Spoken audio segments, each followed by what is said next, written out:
Hello friends, तो आज मैं फिर से एक नए चैप्टर लेके आ गया हूँ, नया सब्जेक्ट। जो आज का हम लोगों का सब्जेक्ट है केमिस्ट्री, और इसमें चैप्टर 1 जानेंगे जिसका नाम है चैप्टर का रासायनिक अभिक्रिया एवं समीकरण। चैप्टर फर्स्ट का आज इसका टोटल हम लोग VVI ऑब्जेक्टिव क्वेश्चन करने वाले, और ऐसा ऑब्जेक्टिव क्वेश्चन करेंगे कि VVI रहेगा बट और क्या एग्जाम में डायरेक्ट पूछा जाएगा। आपसे वादा रहा। तो चलिए ज़्यादा हम लोग टाइम को ना लेकर डायरेक्ट हम लोग क्वेश्चन की तरफ चलते हैं और देखेंगे यहाँ पे ये जो रासायनिक समीकरण आपको ये दिख रहा है, ये रासायनिक अभिक्रिया रासायनिक समीकरण एवं अभिक्रिया के अंतर्गत ही आता है। ओके, तो इसे आप लोग ये मत समझिएगा कि ये सब्जेक्ट में नहीं है, ये चैप्टर में नहीं है, ऐसा नहीं है, ये चैप्टर में ही है। तो चलिए आज हम लोग फर्स्ट क्वेश्चन जानते हैं। फर्स्ट क्वेश्चन बोल रहा है कि नाइट्रोजन डाइऑक्साइड के धुएं का रंग होता है, कैसा होता है? तो भूरा कलर का। उसके बाद सेकंड है कि चीनी का रासायनिक सूत्र है, तो चीनी का रासायनिक सूत्र क्या है? C12H22O11। उसके बाद 13 क्या बोल रहा है कि सल्फ्यूरिक अम्ल का रासायनिक सूत्र है, तो H2SO4 सल्फ्यूरिक अम्ल का रासायनिक सूत्र हो जाएगा। उसके बाद चलिए अब हम लोग आगे जानते हैं। और यहाँ पे आप लोग फिर से देख पा रहे होंगे कि ये जो आपको दिख पा रहा है रासायनिक अभिक्रिया के प्रकार, ये रासायनिक अभिक्रिया एवं समीकरण के अंतर्गत ही है, ये अकॉर्डिंग है, तो आपको टेंशन लेने की बात नहीं है। चलिए अब मैं यहाँ पे इस क्वेश्चन के लिए पढ़ता हूँ। तो नींद में कौन ऑक्सीकरण की क्रिया नहीं है? तो बताइए नींद में कौन ऑक्सीकरण की क्रिया नहीं है? तो अवक्षेपण हो जाएगा। दूसरा बोल रहा है कि नींद में कौन विस्थापन अभिक्रिया का उदाहरण है? विस्थापन अभिक्रिया का उदाहरण क्या हो जाएगा? तो ये हो जाएगा सी, FeCO4 प्लस सी, ये हो जाएगा सी हो जाएगा। उसके बाद तीसरा बोल रहा है कि समीकरण 2H2 प्लस O2 और टेंडिंग टू इसको क्या बोलते हैं? ऐसे जो रहता है इसको क्या बोलते हैं? टेंडिंग टू बोलते हैं। तो टेंडिंग टू 2H2O है एक। तो कौन सा समीकरण है, कौन सा अभिक्रिया है?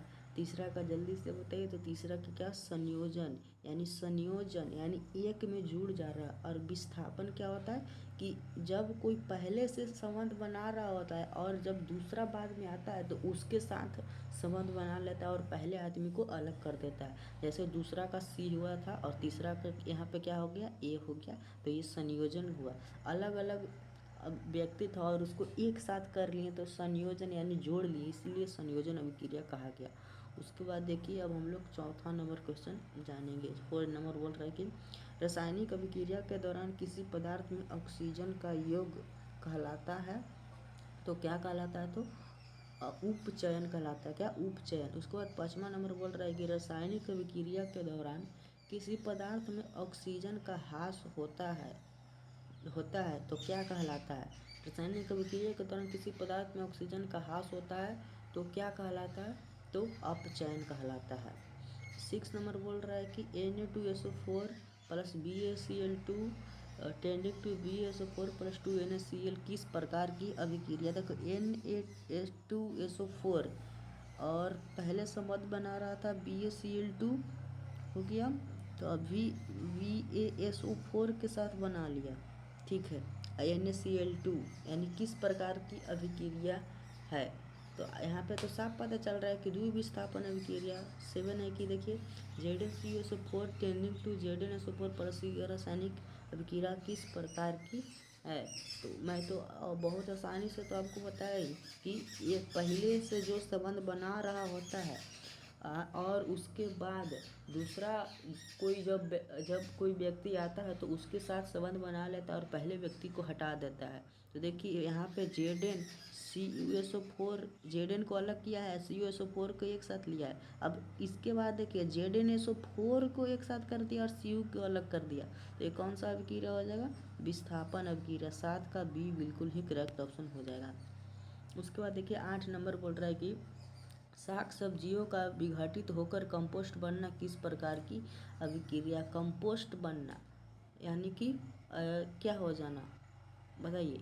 8 नंबर का क्या हो सकता है यहाँ पे? तो ऊष्मा छेपी हो जाएगा। क्या हो जाएगा? ऊष्मा छेपी यानी ऊष्माक्षेपी बोले तो ऊपर गैस बनकर उड़ता है, उसी को कंपोस्ट बनकर किस प्रकार के गिरे तो साग सब्जियों में ऊष्माक्षेपी होता है।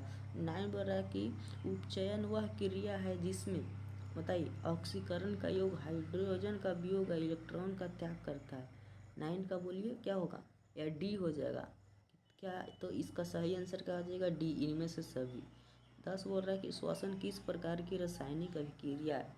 श्वसन किस प्रकार की रासायनिक अभिक्रिया है, तो ये तो बहुत ही आसान है। किस प्रकार की रासायनिक अभिक्रिया, तो ऊष्माक्षेपी, ठीक है। उसके बाद 11 है कि CuO+H2 टेंडिंग टू Cu+H2O किस प्रकार की अभिक्रिया है। तो यहाँ पे आपको जब मैं बता दूँ जो क्या कितना 11 है ना, हाँ देखिए 11 ही है, हाँ यहाँ पे 11 है। और 11 के लिए मैं आपको बता दूं कि जब ऐसा Cu+H2 और Cu+H2O जब हाइड्रोजन ये सब और कॉपर आ जाए तो रेडॉक्स अभिक्रिया के अंतर्गत आता है, रेडॉक्स अभिक्रिया के अंतर्गत आता है। 11 नंबर खत्म हुआ। उसके बाद 12 नंबर यहाँ पे हम लोग देखेंगे। और 12 नंबर यहाँ पे देखिए 12 बोल रहा है कि नीचे दी गई अभिक्रिया में कौन सा कथन सही है। देखो C2Cu+O2 टेंडिंग टू 2CuO, यानी देखिए एक साथ जोड़ दिया तो किसका ऑक्सीकरण, कॉपर का ऑक्सीकरण हो रहा है, कॉपर का अवकरण या कॉपर का नाइट्रेशन, या ए और बी दोनों। 13 नहीं 12 का क्या हो जाएगा, तो 12 का कॉपर का ऑक्सीकरण हो रहा है, कॉपर का क्या हो रहा है, ऑक्सीकरण। देखिए ऑक्सीकरण ऑक्सीजन जुड़ रहा है ना, इसलिए ऑक्सीकरण हो रहा है।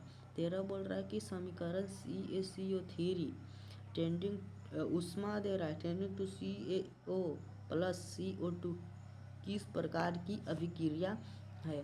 13 तो 13 क्या हो जाएगा, तो वियोजन अभिक्रिया। किसका वियोजन कर रहा है, देखिए एक साथ था तो अलग अलग कर दिया तो वियोजन हुआ ना, हाँ।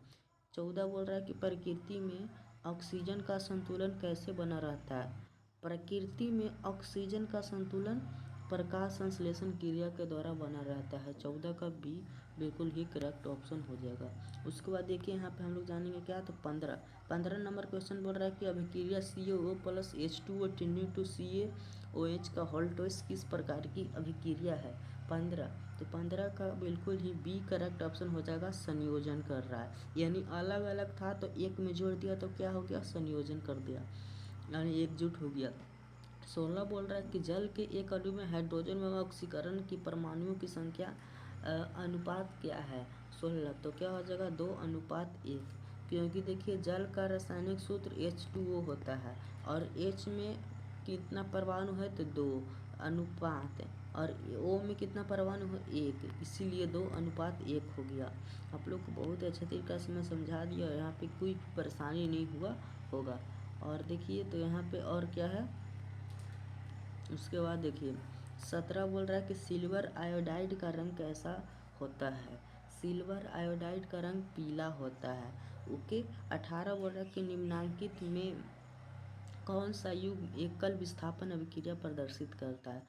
तो देखिए AgNO3 एवं Cu, ओके। ये बहुत ही यहाँ पे ये बहुत ही इम्पोर्टेंट था। और यहाँ पे पूरा की पूरा जो भी बताए हैं क्वेश्चन, ये पूरा के पूरा क्या था, तो VVI था। और यहाँ पे आज इस क्लास को द एंड करेंगे और नेक्स्ट वीडियो में इससे भी बेहतरीन के साथ मिलेंगे। तो आज की इस वीडियो को यहीं पे विराम रखते हैं, अगले वीडियो में इस वीडियो से के बेहतरीन के साथ मिलेंगे। तो अभी तक के लिए जय हिंद, जय भारत।